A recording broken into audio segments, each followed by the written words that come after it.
मिटने वाले पदार्थ।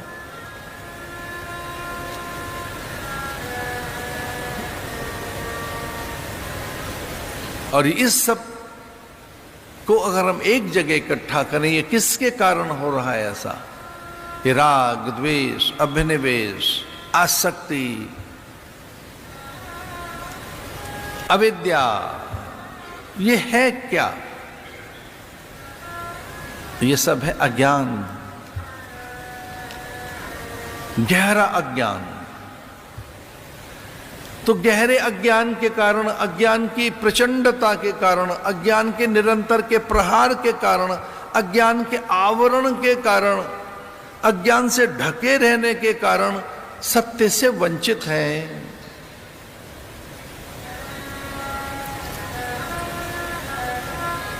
सत्य से वंचित है।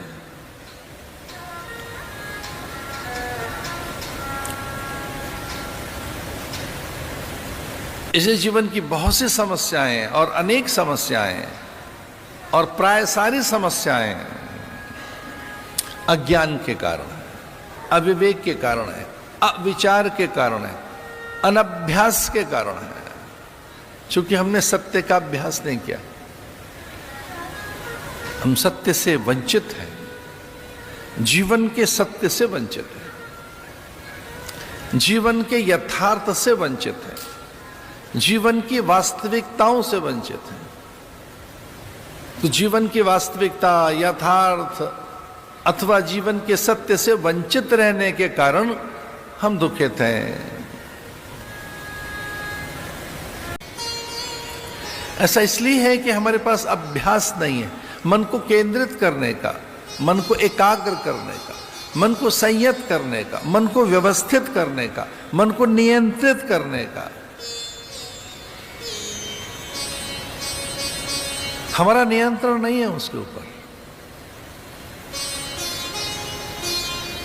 और ये बड़ी दुर्बलता है। अगर हमारे मन पर ही नियंत्रण नहीं है, हमारा बुद्धि पर भी नियंत्रण नहीं है, हम ये भी नहीं जान पाते कि हमारी इंद्रियां हमारे नियंत्रण में नहीं है और वो इधर उधर कहीं भी है, तो कितना एक घोर अनुशासन जो आप में रहना चाहिए जो नहीं है। आपके अंतर में अनुशासन भंग है,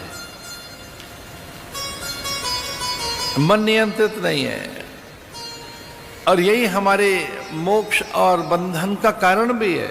मन मनुष्याणाम कारणम बंध मोक्षयो, मन ही हमारे बंधन का कारण है। वो कहीं भी हमें बांध देगा, कहीं भी चला जाता है। और ये मन, यद्यपि इसको इस तरह से तो परिभाषित नहीं करना चाहिए, पर ये मन बिल्कुल मक्खी की तरह से है।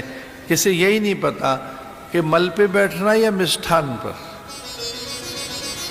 और कई बार मन इतना दुर्बल जो मन होता है, जो मन प्रशिक्षित नहीं हुआ है, शिक्षित और संस्कारित नहीं है, जिस मन के पास आध्यात्मिक विचारों का अभाव है, जो मन वैराग्य से विरत है, जिस मन को वैराग्य का पता ही नहीं है, जो श्रद्धाहीन है, जिस मन को कभी शम दम के साथ जोड़ा नहीं गया, जिसका निग्रह नहीं किया गया, जिसको कभी नहीं डांटा गया, वो मन उस मक्खी की तरह से है कि वो मक्खी कभी मल पर बैठी है और कभी मिष्ठान पर बैठी है,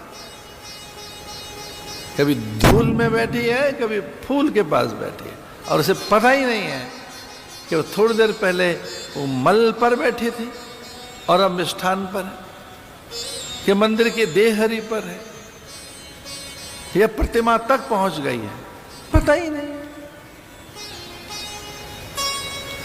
तो जिस मन को शिक्षित नहीं किया गया, नियंत्रित नहीं किया गया है, जो मन जो आंतरिक अनुशासन से अनभिज्ञ है, जो जानते ही नहीं कि आंतरिक अनुशासन क्या है, विवेक किसे कहेंगे।